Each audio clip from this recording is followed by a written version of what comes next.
Guess what happened to me not too long ago? What happened? The law-abiding citizen, one of the greatest out there, I'm just kidding, got a speeding ticket. The law-abiding citizen. Me. You. Welcome to the club. Well, I don't want to be part of the club. I said I'm part of the delinquents now, and I was so upset. I just got out of work, and then with that shift, I'm coming out like at night, so we're around like midnight-ish. Okay. And then I'm driving, right? And as I'm getting, like I'm on a highway, merging onto another highway, and I remember specifically how fast I was going. Because merge, right? You have other cars coming onto the ramp. And I was like, I want to get away from these people because I can sense when they're rushing. These people, how dare they? I go ahead and I start speeding it just a little bit. So I admit I was speeding. I was speeding just a little bit. And then on the side, like the side of my eye, I see one cop car with the lights on. And I saw that they had pulled someone over. And then as I'm passing them, I see another cop at the time. Another cop running to another car, and that car, their lights were turned off. And I said, how sneaky. They just want to pull over people, and then they want to have the second car waiting for the next person. Yeah. So he's running into the car, blah, blah, blah. I'm making jokes of this guy. And I'm like, why is he running? And then I'm driving away. And then all of a sudden I see his lights turn on and he's like blazing down this highway.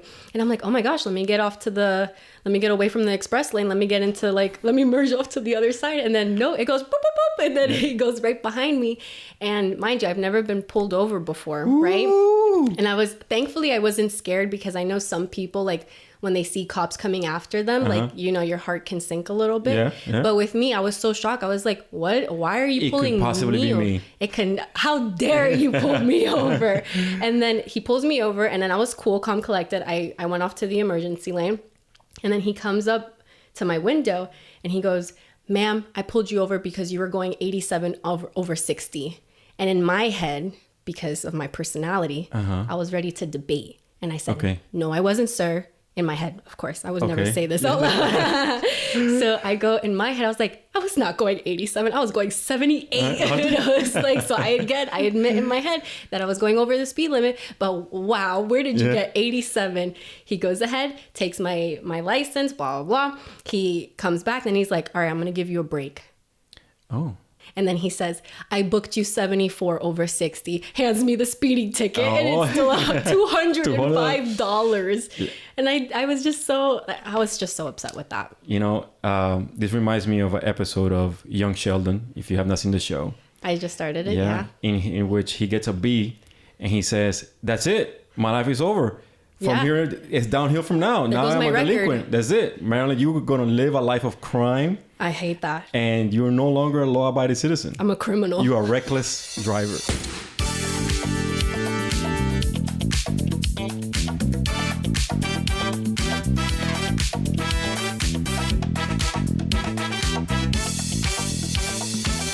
I got a break like that, a similar break. This was back in my Army days. I was traveling from Louisiana to Florida. And it was a group of guys, maybe 4 of us, driving in this little, 1998 Mitsubishi Eclipse. Okay.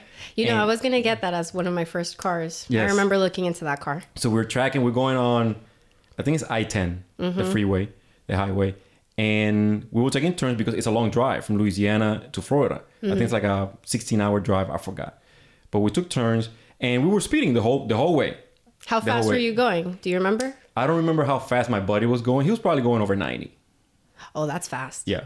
Okay. No, it gets worse. Okay. And again, I'm not advocating for speeding. No, okay? I'm not at all. I'm not celebrating or glamorizing this. I'm just kind of sharing how dumb this was. Right. This is a story. Yes. So he was driving fast, and then it was my turn to drive. I'm like, okay, let me just keep going the same speed that he was going.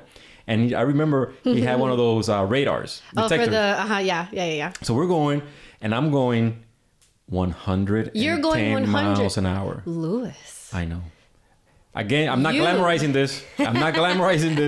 Okay, it was reckless. It was dumb. All right. So we're going fast, and it was late at night. And, the way the radar works, it goes like beep, beep, beep, beep, beep, beep, beep, beep, beep, beep. If you get too close to correct. an officer. The beeps lets you know, hey, there's a radar pinging you, and it goes from like beep, beep, beep, and I'm like, you're like, no, they got me. yes. So I am freaking out, and I immediately, something in me said like, just pull over. But you didn't see anyone around you. It was just you guys. But I knew the radar detector. Oh, okay. And you trusted it. I trusted it. Okay. You know? So as soon as I heard the loud beep, the steady tone, I literally just started to pull over. And then sure enough, from the rearview mirror, I see there's a cop coming out from his hiding spot. And he came and he parked right behind me. Right. And he got off the car. And I rolled down my window, and I was ready with all my documents. I was like, I did it. I did accept. it. Yes. And he said, why are you in such a hurry? I'm like, listen, we're in the Army. We're just going to Florida to visit some friends. And then he said, you know why I'm not going to take you to jail? Oh, because you could have gone to jail for that? Yes, it's reckless driving. I think anything over 30 is reckless driving. You can go to jail. Okay. So he said, I'm not going to take you to jail because you did not make me chase you. Oh, because you were waiting for me. That was your saving grace. That was my saving grace. It was still, back in those days, I was like 19. No, was it 19? Oh my goodness, I'm losing track of time. Está viejo, Luis. I know. I'm just kidding. You're really not. Yeah, I feel like it sometimes. You're not. It was like around 2002, around that time. And the ticket was around $300 something. And he bumped me down from, because I slowed down. I remember I slammed on my brakes when I heard the beep. So he clocked me at like about 100 something.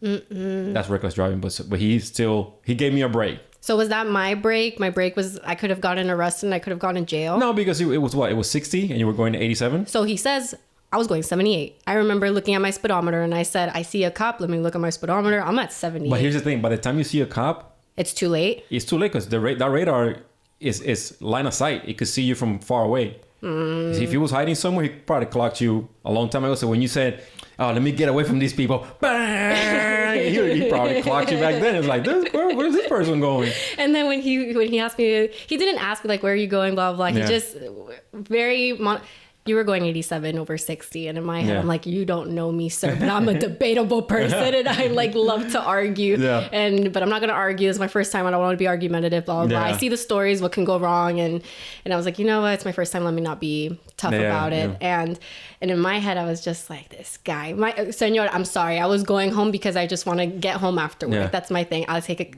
accountability. I have another story. What's your story? If you're on traffic tickets. You're on. Go ahead. This was probably worse than the one in driving from Louisiana to Florida. Were you in Puerto Rico? No, this was here. This was Florida. Oh, Florida again. I was going to work. Okay. Are you still in the Coast Guard? I'm in the Coast Guard. Okay. And I used to go to work very early because I hated traffic. I still do. I'd rather lose sleep than deal with the traffic. Correct. So I would go very early. And, I was born and raised in Puerto Rico, so I grew up with this idea, this false idea, a lie. It's a lie, y'all. It's a lie, okay? Don't believe this. If your friend tells you this, it's a lie. In Puerto Rico, we believe that, hey, after midnight, all lights are questionable. They're suggestions. They're not law. That's terrible. So if it was dark at night, late, or early in the morning, you can just, they're suggestions. You just see the light, slow down, and just take it. And this is me as a grown man. Right. But that idea was still in the back of my head. Yeah. So it's like maybe 6:30 in the morning or 5:45 in the morning, and I'm driving to Opalaca. Okay. That's where my air station was. Right. And they had this stoplight was always there. It was dead, quiet. And for some reason that day, I'm like, you know what? It's early in the morning. These lights. No one's around me. No one's around. Yeah. It's a suggestion. So I take the red light, stop, like responsible. Not really. I'm breaking the law anyways. Right. I stop, red light, and then take it.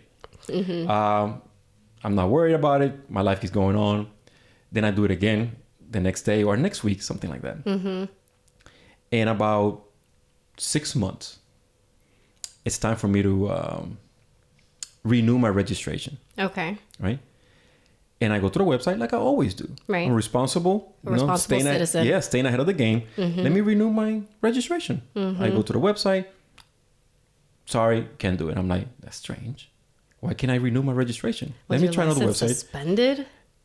Don't get ahead of the story. So and then I keep searching, finding ways to do this. I'm like, I can't do it. And then I make a phone call. And then I find out that sure enough, my license was suspended. Louis. And I'm like, hold up, wait, why? Me?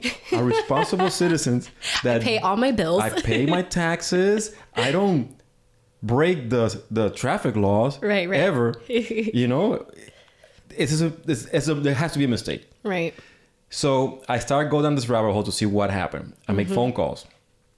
And then they say, yes, sir. Your license has been suspended.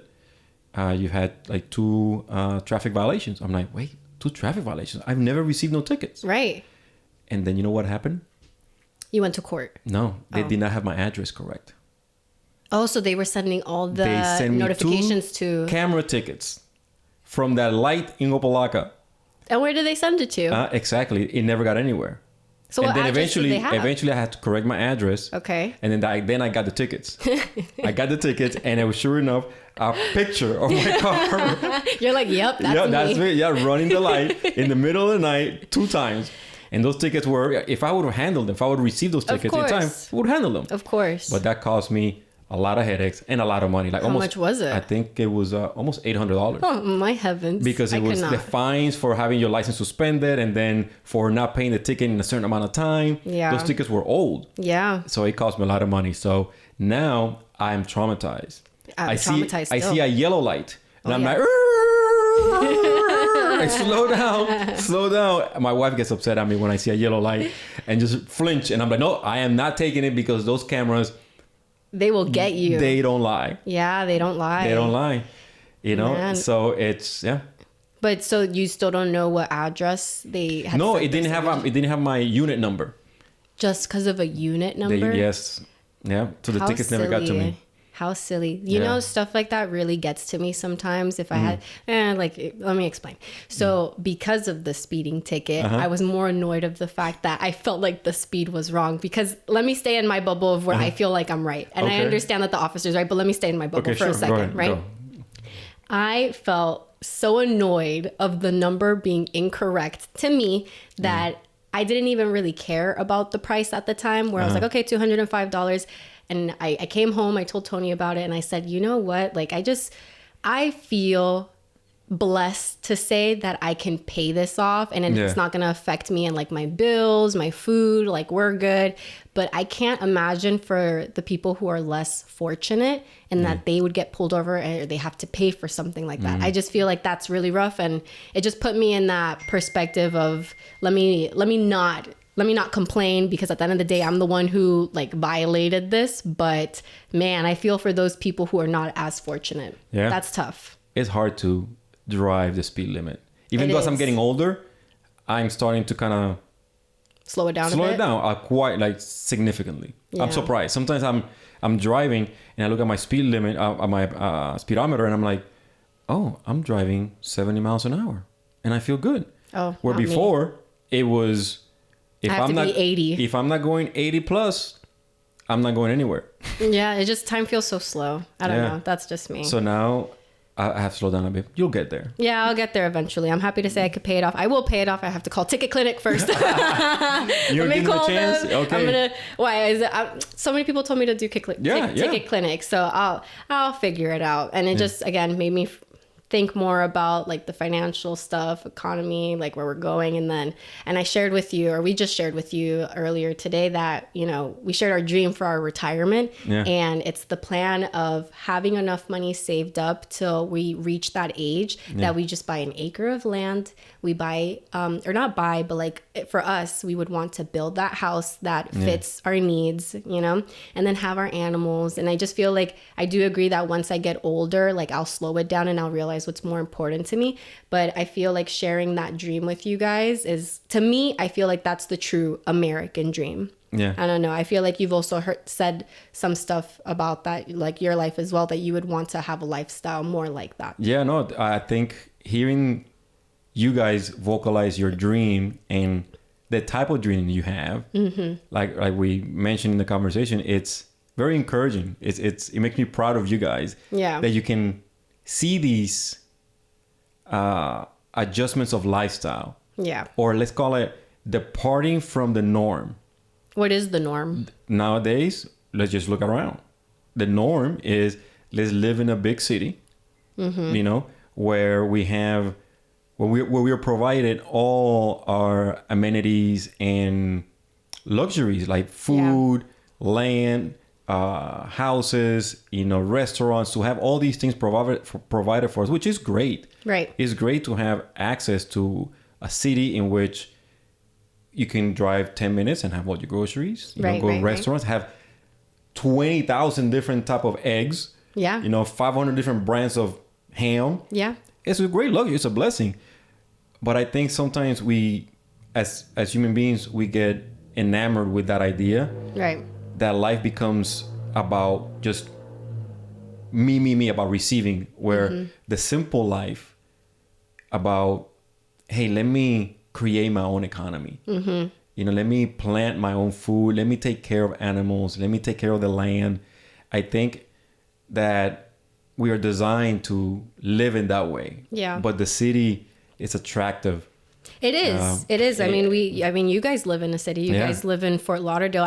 I felt like years before it was a lot calmer compared to Miami, but as the years go by, I just feel like Fort Lauderdale is becoming one of those major cities. 100%. So, and obviously in one of my other episodes, I had Elijah, and Elijah like left Orlando to go to New York, which Elijah, and I still say this, like, I'm happy that you did that because I feel like you needed that in your life to explore, because we're all so young, right? We should want to experience different cities and see what works for us.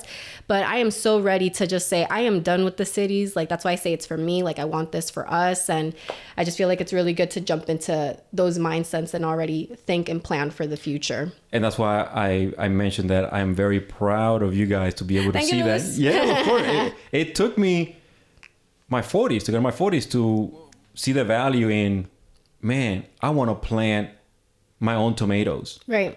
I want to grow a plant. You know, even though still live in the city, we don't have all that land.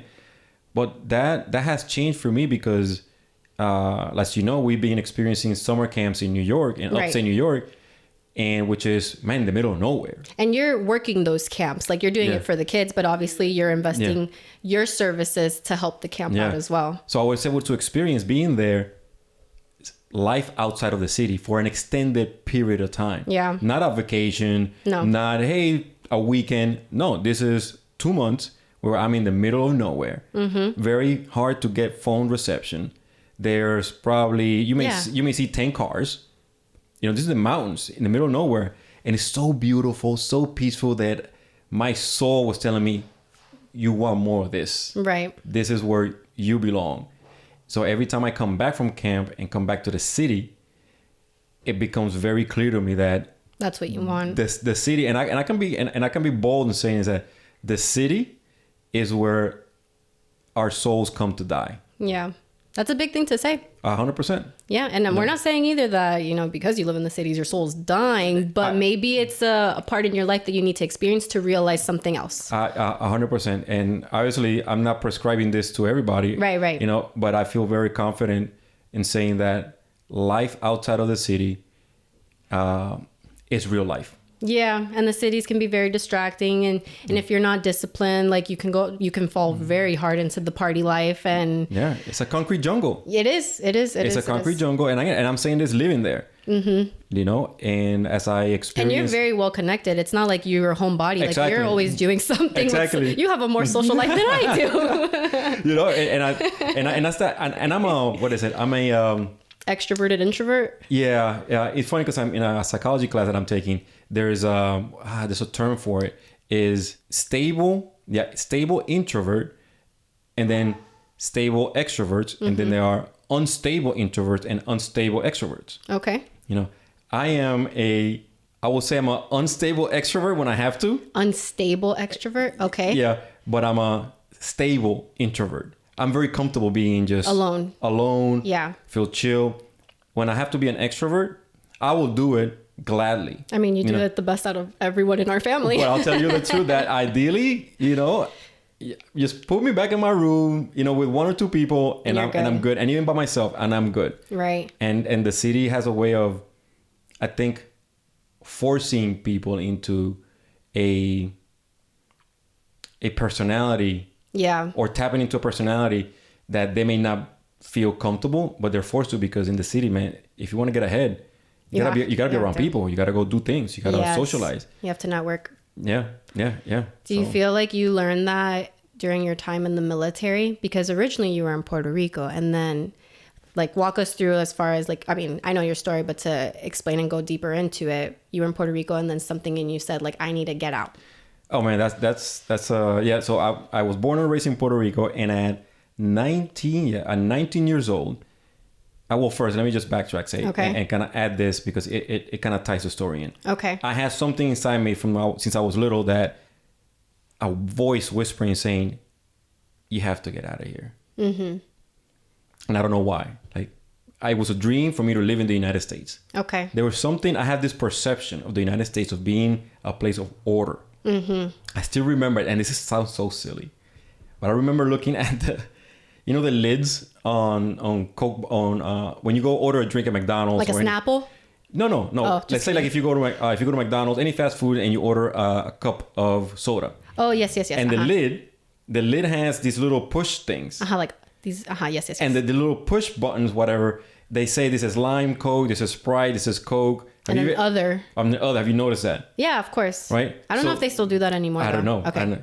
But I still remember as a little kid, it annoyed the hell out of me that in Puerto Rico, nobody clicked or pushed the button. So you don't know what you got. Yes, even though obviously I ordered Coke, but the lid was not pushed, it's not pressed. Yeah. So I'm like, what kind of chaotic society do we live in? This place is reckless. What kind of monkeys and animals live here? These are my people. These are zoo animals here. Yeah, what are you doing? Click the button of what I'm drinking. So that always annoyed me. So then I just saw disorder and chaos everywhere. Yeah. And I'm thinking in my mind, it's like all coming to like, it's all showing up in your space. Yes. Yeah. So I'm thinking, I bet you in America. Wrong. Imagine the conditioning, right? Yeah, the image that right. Television, because that's the only exposure I had to America was television. So because you never visited America. Never, ever. Okay. It's this idea from watching TV, watching movies that, America has to have it in order. And I bet you everywhere I go in America, those lids are pressed. Such lies. I know. So that stuff was just in the back of my mind, that this place the traffic is terrible. Yeah. I have to leave Puerto Rico. So that's the kind of some context. Right. Okay. So I had this voice, and then I'm like, I gotta leave. I was going to college in Puerto Rico, to community college, around 19 years old. Okay. For accounting. And what made you want to pick accounting? Oh, it's a very philosophical, deep reason why I chose accounting. Oh, okay. Yes, let me tell you why. We already have like 3 stories pinned. I know, yes. Just follow with us, guys. Follow with us. Put this in the parking lot. Yeah, that's how we have a conversation. We go everywhere. Yeah, we bounce around. So I chose accounting. Okay. Because my friends were going to that school, and they did not have electronics. And they did not have electronics. They didn't have. I was interested always in electronics. Okay. Some degree in electronics, engineering. Oh, but whatever. You're saying that they didn't have that course for you to take. It was full. Oh, right? It was full. Okay. And I still wanted to be with my friends. So instead of going to another college like a mature, intellectual person would. How old are you at this point? 18? I was like, 18. Okay. So I'm like, okay. I go to the admissions office. Hey, do you have anything electronics? Engineering? And they're like, no, it's all full. But we have accounting left. I'm like, well, my boys are here. Just give me accounting. I don't care. I would never. Exactly. Yes. That's my deep, and well thought out reason for choosing accounting. Well, then I'm going to the school for accounting, and I'm doing well, disciplined. You're good with numbers. Yeah. So, but then I was driving my friend to school before I went to my classes. Okay. Her name is Ileana. Maybe she'll hear this. Hello, Ileana. Hello, Ileana. ¿Qué lo que hay? ¿Qué lo que hay? Yeah. So we're driving to school. And traffic's terrible. And in the middle of this drive, I tell my friend Ileana, something just snapped in my mind. And I tell her, I do not want to go to school, and I want to leave this place now. And she said, I don't want to go to school either. I'll just cut class. I'm like, okay, cool, let's cut class. But that's not what you meant. Yes, but then I asked her, where is the nearest recruiting office? That day? That day. Oh, wow. Okay. And she said, it's in downtown, Bayamon. I'm like, okay, let's go. So we went. I went to the recruiting office. I got kind of... This is an Army recruiting office. Yeah. They didn't have to find me. I found them. Oh, good. And then I started signing papers, taking practice tests, whatever. And then within a couple of days, I'm already, signed up to join the army and leaving in January. This was and in you October. didn't talk to your parents about Nobody. this? What? My mother would destroy me if I showed did up to my house to tell my mom I'm going to the army in January. Did she cry? She was like, muchacho, what are you thinking? I'm like, I'm leaving. That's ¿Qué estás haciendo, mi hijo? I'm like, that's it. I'm checked out. I'm done. So that's how I ended up in the army. Okay. Yeah. And then what was your time in the army? Because you ended up transitioning as well to the Correct. Coast Guard. Yes. So I joined the army at 19. I went to Missouri. That's a funny story. Can I tell the story? Of course. Okay. So not being in the United States ever, right? Was your dream crushed? It was I got a dose of reality very fast. You were humbled. Yes, I was humbled, So I leave Puerto Rico, and I still remember this like it was yesterday. It was about maybe 70 degrees. Okay. And I'm wearing a sweater. It's 70 degrees? 70 degrees. Caribbean. And we're going to the MEP station to check in. Then we'll go to the airport. And I remember it was cold. My dad was taking me. Mm-hmm. And get to the airport, I still remember that I felt cold leaving Puerto Rico. It was a chilly day, 70 degrees. You sure it wasn't just the nerves that you were just shaking at that point? No, I was excited. Oh, okay. I was like, man, I'm going to America. You're like, I'm out of here. America. I want to see those lids pressed. So get on a plane, and my boot camp, right, was in Fort Leonard Wood, Missouri. Okay. I mean, I've never been to Missouri, so I'm assuming it's just terrible. I don't know. In January. So we're in winter. So it's dead winter. Is it snowing? It is more than snowing. This poor Puerto Rican boy is coming over here to check Missouri. This out. This is where I got. This is where I realized that I'm in for something special. Of course, yeah. So I remember the plane landed, and we started to deplane. And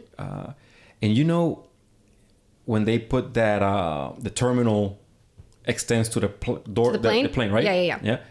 There's like a little sliver that lets the air from outside. Okay. Right? It's not completely sealed. I know where you're going. So I'm walking from the plane's all nice and warm, And as I walk through that little passage, yes, and I feel like of that cold. I'm like, You're my like, I God, am not ready for this. What have I done? This is not normal.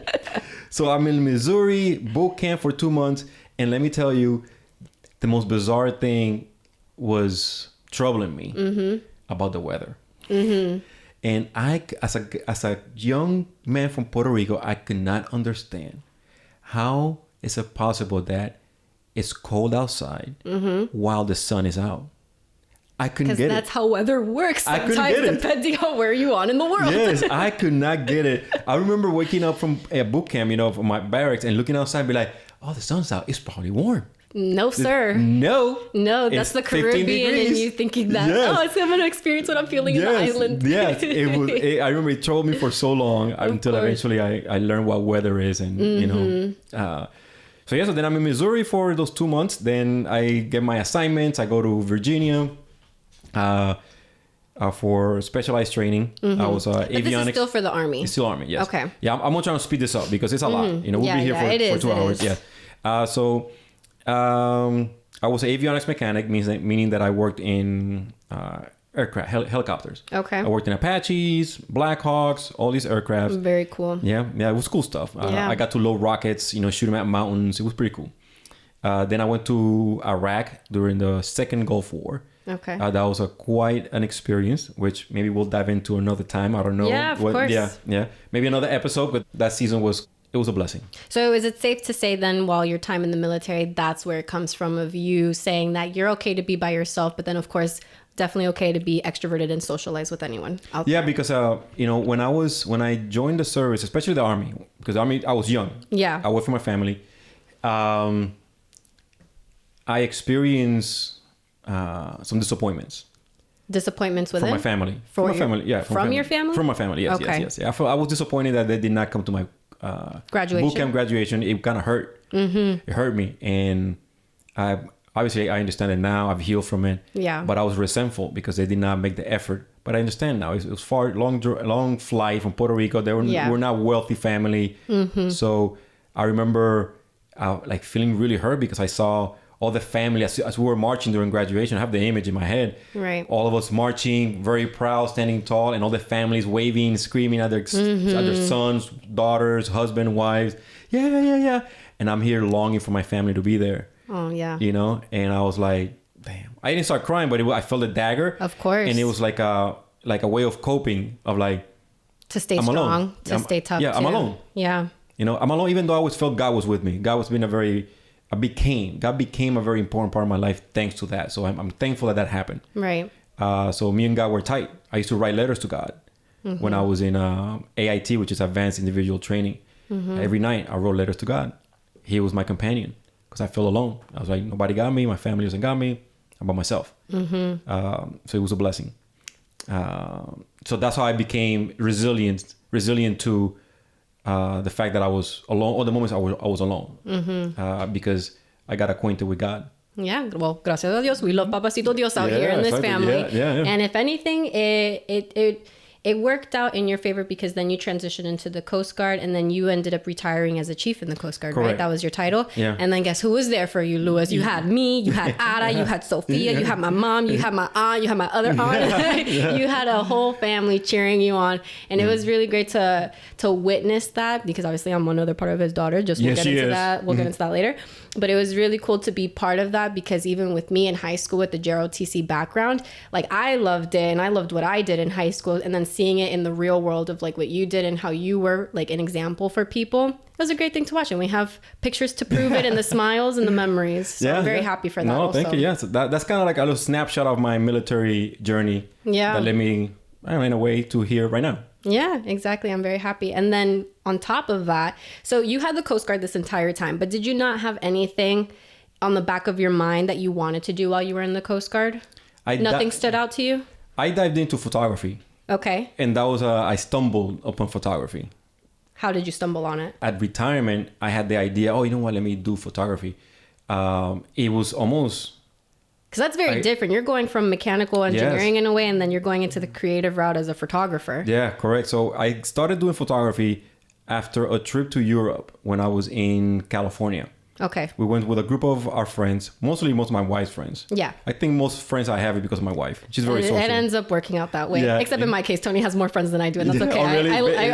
I want that instead. Yeah, correct. Yeah. She's the one. She finds friends for the world. Yeah, you guys are both very loving people. Yeah. And she does a better job of putting herself out there than I do. Mm-hmm. You know, I just come along for the ride, and somehow I end up making friends. There you go. So yeah, we were going to Europe, and my wife, she used to be the one that took pictures. Yeah. You know, if you know her, right? She No, and you know what? I did not remember that until you just said it right now because you're so big in your photography. So that now I just think that you're the photographer in the family before.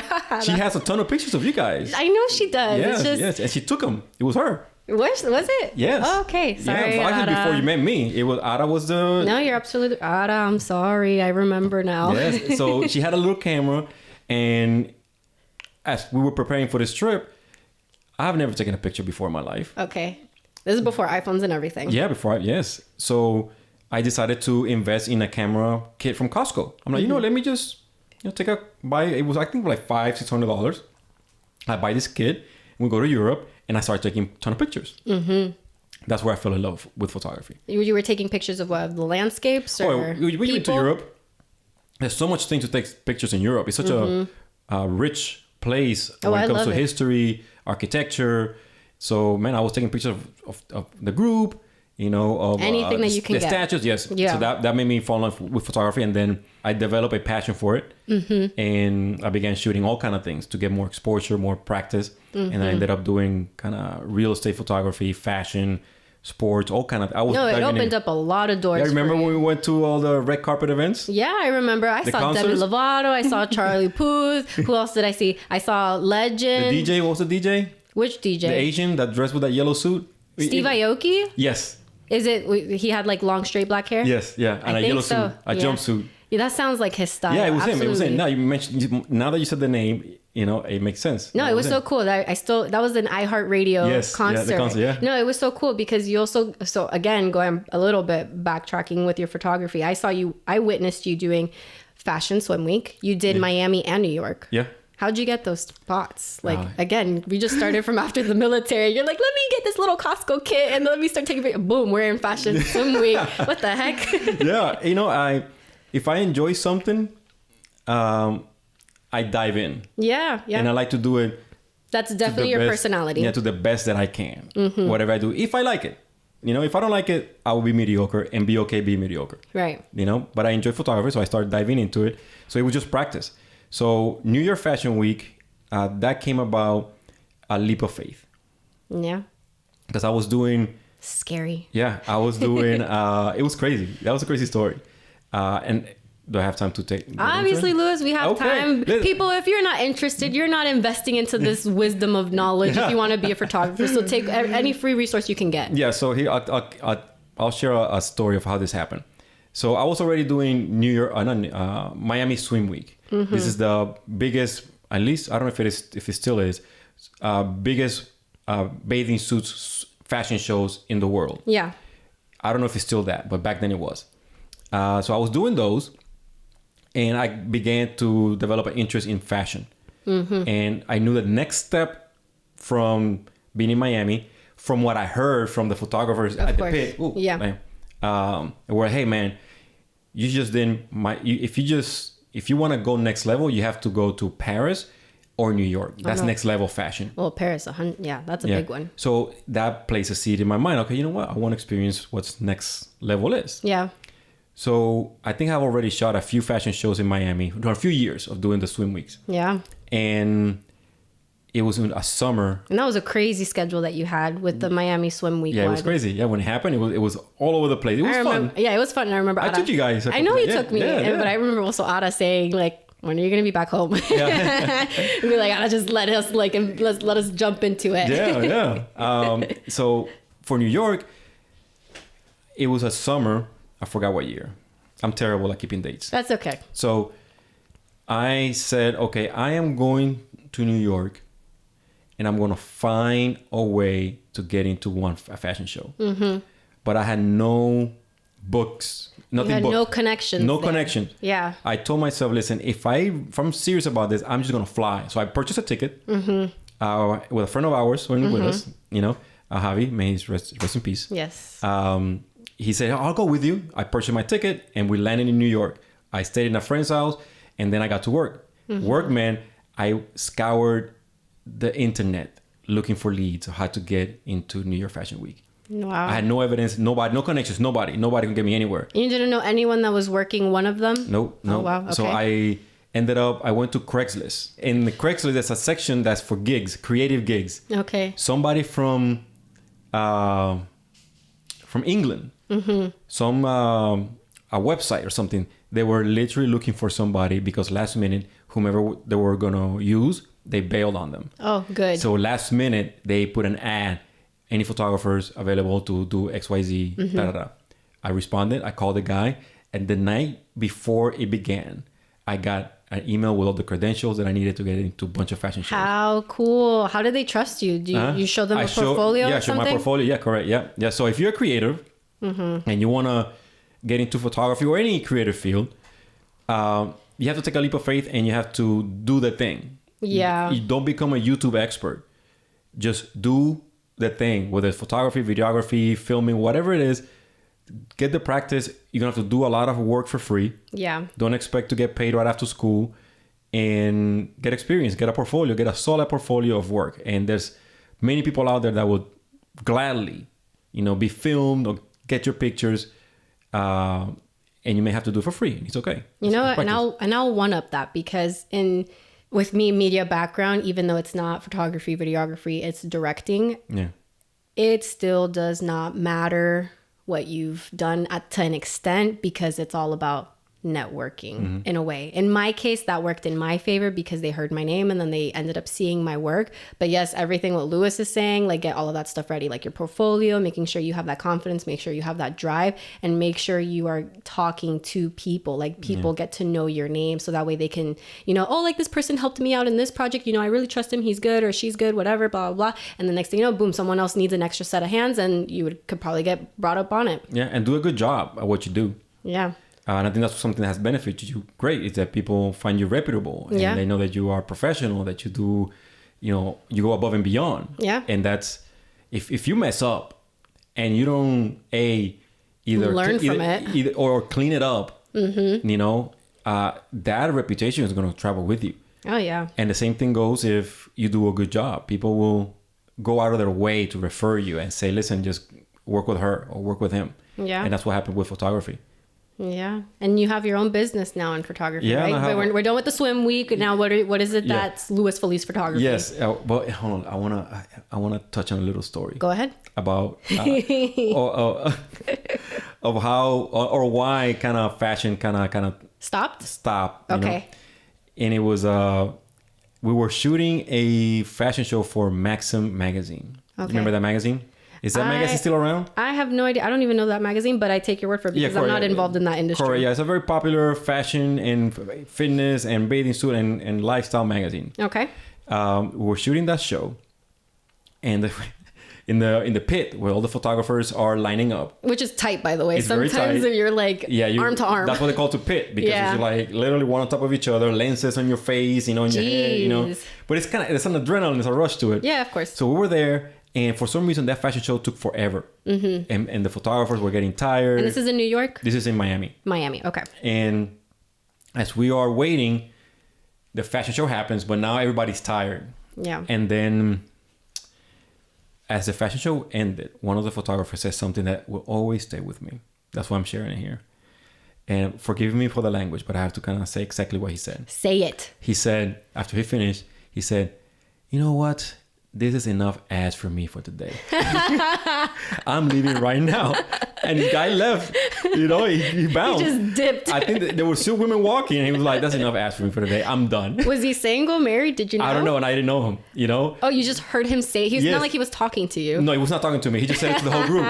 He said, man, this is enough ass for me for the day. I'm done. And he walked away. Do you agree with that statement? Yes, to an extent, yes. I just got tired, Yeah, it's the same thing, show. Repetitive, yeah. Yeah, correct. Same thing, It was fun while I did it. Yeah. But to me, obviously this is not to take any credit or to diminish the fashion industry, even though I do have my things against the fashion industry, but that's another story. Yeah.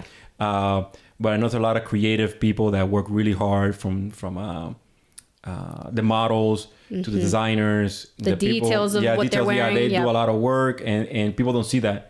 And I saw behind the scenes all the hard work that goes into it. But then it wasn't for me.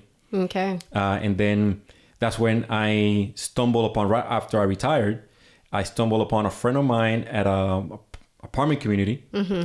I was there visiting, and I bumped into her. Still in Miami? This is in Fort Lauderdale, yeah. Okay. Yeah. And she said, I told her that I retired from the military. Yeah. And that I am, she knew I did pictures. Yeah. But I don't think she knew how much I did. I don't remember. Okay. Nikki, I'm giving you a shout out. I was going to ask. I'm like, do I know Nikki. this friend? Nikki. Mm-hmm. She opened doors. So she referred me. Network, I'm telling you. Yeah, correct. Yeah. And about doing the good work, she said, listen, I know you retired from the military and you take pictures. We need pictures for this community. Okay. And I'm like, okay, sure, I'll do it. So did you do it for free or did you get paid? No, I got paid. Oh, nice. Probably I got paid the most ever doing photography was doing this gig. Even to this day? No way. No, not to this day. Okay. No. I was gonna say. That's what would open the door to me, like how much you can actually make. Yeah, and a different type of photography. Yeah, correct. Yes. So she said, listen, take pictures for us, and I didn't even know how to what to charge. I'm like, oh my God, this is a commercial work. I know this is more money, but I don't even know where to start. And this is like a community of apartments? It was like a multifamily home. Okay. Luxury apartment communities. Okay, got it. Lennar, they're the developer. Yes. Which now they're renamed to Quartera. Yes. And she said, actually, I did not know what to charge. So I asked her, hey, listen. You told her this? Yes, yeah, because we were really good friends. You're so honest. Oh, yeah, that's true. You were friends. We were friends before professionals. We were friends. Oh, yeah. Like, that's fair. Yes. I would have been like, Louis, no, you did not work that in your favor. You could have charged. No, I wouldn't. But yes, we are in friend zone. That's true. Yeah. She's giving you a break as well. Yes, to do something. Yeah, we're in the friend zone. That's why, again, kind of to Marilyn's point, like network and treat people well. Yeah. Like, and not for benefit. it may benefit you in the future, but just treat people nicely. Yeah. And if you're having a bad day, like I get it, we're human, have a bad day, but always stay respectful. I'm telling you, I've seen things and I've seen people how they react. And granted, I'm human. I'm sure I've reacted a certain way, but like the more you practice about it every day and you're catching yourself, like that's what sets you apart from everyone else. Yeah. Continue. Yes. So then I asked her, hey, listen, I don't know what to charge. So can you tell me what the previous photographer charged you? And he said, absolutely. Oh, good. And then that gave me a ballpark. Yeah. Okay, I know. So I'll charge you guys that. And she said, okay, perfect. She ran it. They approved me, and then I shot. And then the marketing director loved my work. Mm-hmm. And then after I finished the work, I over-delivered. Mm-hmm. By the way, another tip, over-deliver. Yes. Especially at the beginning. And honestly, even as you continue, try to always over-deliver. Mm-hmm. And the director, she said, oh man, this is really good. Do you travel? And I've never traveled before. And I'm like, of course. Of course I travel. And you've never traveled? I've never traveled for photography, never. Oh, but she asked me. Okay. She said, oh, do you travel? I'm like, yes, of course. Take me anywhere. Okay. And that's what opened the door. And then she started flying me all over the East Coast to take pictures for other communities. And then she loved the work that I did. And she referred me to the West Coast director. Then she started contacting me. And now I have a photography business in which I travel the country shooting multifamily homes. And which is great. And I love it. And I've seen your work. And I'm so happy for you because obviously, and photography in the beginning cannot bring you those means to 100%. And you have a family on top of that. You have to make sure not make sure, but like I'm still gonna say whatever, you're my dad. You wanted to make sure that you're providing for your family also as a male. And I feel like God really did bless you and Ada and Sophia like to get into that because you are so happy doing what you're doing because you also, we didn't talk about it, but you also did a corporate job after retirement. Oh yeah, I forgot all about that. Exactly, because it's not that it's a small detail, but it's an important detail that you did try to do what the majority of us do as far as those corporate hours, dealing with HR, blah, blah, blah. Mm-hmm. But that was so not for you, and you were so quick to catch it that you wrote a book about it, and you're like, this is not for me, and I want to go back into photography. Like, you just want to do what makes you happy. Yeah. And I feel like a lot of people, of course, depending on the situation, like it's easier said than done. But in your case specifically, you can kind of map it out and you have faith. And that's what helped drive you to getting into where you are now today. Yeah. I forgot about that whole stint, and corporate ain't for Lewis, everyone. I know. I gave it a shot and I'll say that I found success in it, but I ended up having a panic attack. In the panic attack, as I kind of, did some soul searching, soul digging. It was induced mostly from fear, but the corporate world really contributed to that. Oh, yeah. That anxiety that drove me to have a panic attack. Yeah. And I remember I was in the hospital, thinking I'm dying, but in reality it's only a panic attack. But it was my first one ever. Right. You never had one, and it's intense, and I'm sure people can relate that it's not a fun time. Yeah, and it wasn't fun. I thought I was having a heart attack. I was gonna die, and as I'm in the ER and they're running all these tests, I'm standing there and I'm looking up, and the question was, if I were to die today, would I be happy with the man that I have become and the contribution to this world? And the answer came very quickly, and it was no. Oh, so you asked yourself that in that moment. In that moment. And then tears going down my eyes, like, this is not, like, God put me here for something else. Mm-hmm. It was very clear. Was Ada with you, or were you by yourself? No, she was with me. She was with you, okay. Yeah. And then that's where I made the decision. I'm gonna have to quit. Yeah. I'm gonna have to quit. Which is also a scary thing to go through as a couple. Correct. And I told us, I'm gonna resign immediately. They were shocked when I went to my work, because they really, not to boast, but they really love my contribution to the team. A lot of the changes were happening. And I'll put it this way, and this is just I give the glory to God for everything. This is for His glory. It's not very often that you hear a bunch of middle-aged men gifting their manager a bottle of wine saying thank you. Oh, yeah. Middle-aged Hispanic man. Oh, yeah. Like old, rugged, hardworking technicians. These are not poets. These are not fashion designers. These are not people that are very in touch with their feelings. Yeah. These are rugged guys, old school OGs. Yeah. And they, for Christmas, they were so happy with the changes that came as I was managing their team. that I was moved, and then they gifted me like a wine bottle with letters signed from everybody saying thank you so much, and I'm like, oh my goodness, like this is very touching. Yeah. But I had to leave that, still. You have to go for what made you happy. Yeah, and it was a very easy decision once I put it in the hands of God. I'm like it was so clear. Like, no, if I die today, I don't think I have given the world what God gave me to give. Yeah. Amén, amén, amén. Amén. Yep.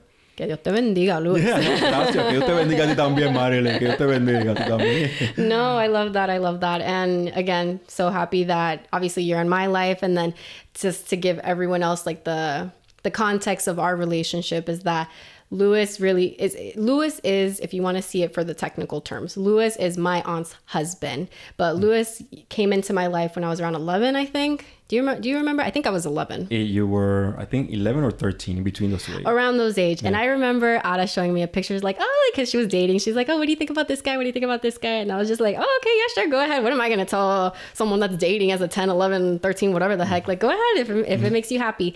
So I'm so happy that you guys worked out so well, because though I have my biological parents, right? My mom and my dad, love them both. They did not work out, and that's perfectly okay. I prefer everyone to be happy. Don't settle in a relationship that you're not happy in. And as a only child, speaking from what I saw, I prefer them to be separate, right? My mom ended up marrying my stepdad, Anthony, which I'm so sorry, Anthony. I gave you a hard time when I was a teenager. You did not deserve it, but I was a child. So sorry. We'll talk to you next on one of the episodes. Yeah. But Lewis came into my life as obviously a third party. I have no history with this guy, so there's no other reason for me to be but nice, right? And so I remember visiting you guys out in California. We had a great time. Like, that was my exposure of traveling. And you were so strong in your presence as a male figure, to be so loving to me and my cousins, Emily and Natalie, because they also tagged along with me.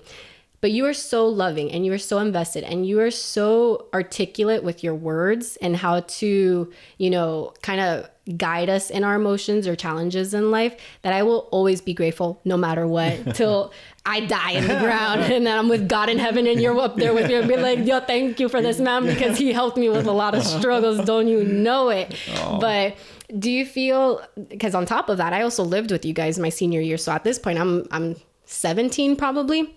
I ended up moving in with you guys.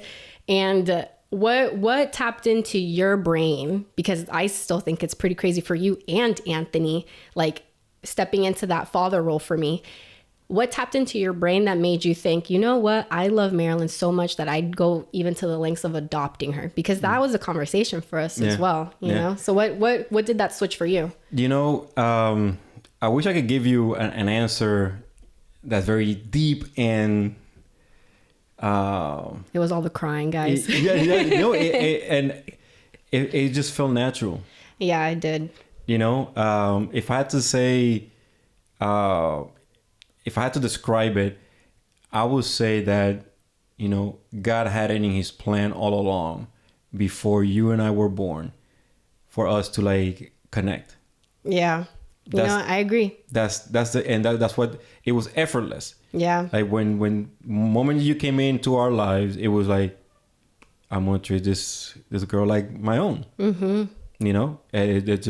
There was just, again, there was no moment in time or thing that happened. There's no guidebook either. Yeah, it was just when it happened, I'm like, no, like this girl like needs a loving man in her life. Yeah. And not as in like, obviously I did not know all the details of what's going internally in you, right. But it was like, almost as the best way I can describe it is, God made me this way for you. Yeah.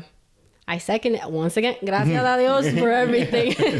Yeah. And it was very natural, from all the nights staying up late. We called them our powwows. We would stay up in our living room and we would have conversations until 3 a.m. Yeah. Which again, not a lot of parents, they don't do that. Correct. Which is understandable if they don't, because if, let's say in a good household, whatever, like you guys go through life and your daily routines. But in our case, it was so different from a traditional household that I didn't feel like I was a burden to you having those conversations. I'd like to think that, right. I wasn't a burden to you. You weren't a burden to me because I needed to have a conversation, right? Yeah. And it really was helpful, again, outside, like, third perspective. But then at that point, we were so family bonded that you have to be part of that process for me as I go through life. And as if you heard, guys, if you listen to this whole episode, Lewis has been in that position for a lot of people. He was put in those leadership positions for a reason, right? It's the difference between management and leadership. And I don't know, I'm just so happy and grateful for what you've done for me. And obviously it shows in my relationship, because if you invest into someone, guy or girl or whatever, and you want them to be the best version of themselves, they're going to want that in their own life because of what was exposed to them. Like you and Otto were my first exposure of a healthy marriage, and you still are one of those healthy exposures. You guys have your ups and downs, as any other couple goes through it, but it's all about practice, communication, and being considerate for one another. And you guys are team, I want to just add something real quick. And I know that we're living in an age right now in which, there's a lot of tension between, male roles or female roles or social construct or patriarchy and all of this. Yeah. And what I want to just plant a seed there for people to consider, especially those whether male or female, that have an aversion to, let's call it the patriarchy. Where males are the dominant position in a society, and more than likely they have not experienced a good one. Probably not. And so but you're saying this in the sense of like just life in general. Life in general, correct. Yeah. That if you have not experienced a positive male figure in your life, then it's very easy to say men don't belong in a position of authority, or that position of authority should be given to anybody. But if you experience a loving father, a loving male figure in your life, you will reconsider that position. Right. But it's difficult because obviously a lot of people haven't experienced it. So like you mentioned, it just trickles. Yeah. So, I know what God has done for me in my life. And to me, going back to Iraq, something that happened in Iraq that made me realize my duty in this lifetime is to show the love of God to every human being that comes across my life. And that you're doing. And you are a benefactor. I'm a benefactor of that because it changed my life. Yeah. And though I didn't come from you guys, like I try my best to show that example to other people. I'm trying, guys, but you're doing fantastic, Marilyn. You know what? Thank you so much, You're Lewis. Doing fantastic. Thank you so much. I try I'm my so best. Proud of you. I thank you, Lewis. I try to be proud of myself too. Listen, I'll say this to you in front of everybody. If I could point my daughter, I have a daughter. She's 9 years old. No, not 11. She's 11. She's 11. And if I could say, you know what, our little curly fry. I want Sophia to grow up to be like another young adult. I will say, follow Marilyn. Aww. I've earned it. Yes, I will say... That was a lot of growing. I will say follow Marilyn's footsteps. Yeah. Aw. Yeah. Love you, Lewis. Yeah, I love you too, girl. Once again, que Dios te bendiga, Igualmente, Lewis. Dios te bendiga también. Yeah. I will not be opposed to Sophia following your shadow. Aw.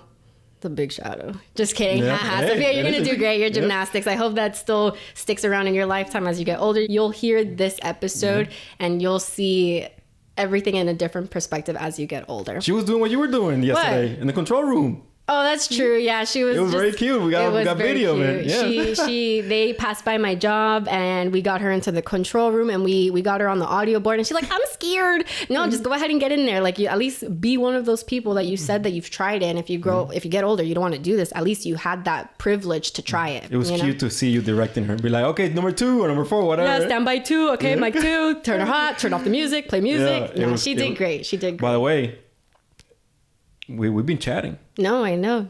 I'm good. Okay. No, good. So we're going to close it out anyway. Okay. What we're going to do is we're going to do a game. We're going to play this game. Let's go. It's called a 5-second guess game. 5-second guess game. Let's guess. Okay, and I'm going to time you. Okay. No, you're guessing. I'm guessing, and I have 5 seconds. And you have 5 seconds to give me the answer. I only have one shot. You only have one shot. God, I like this game. You know what? I'm going to eventually buy a buzzer because there's no other way as a sound effect to let you know I'm Yeah, done.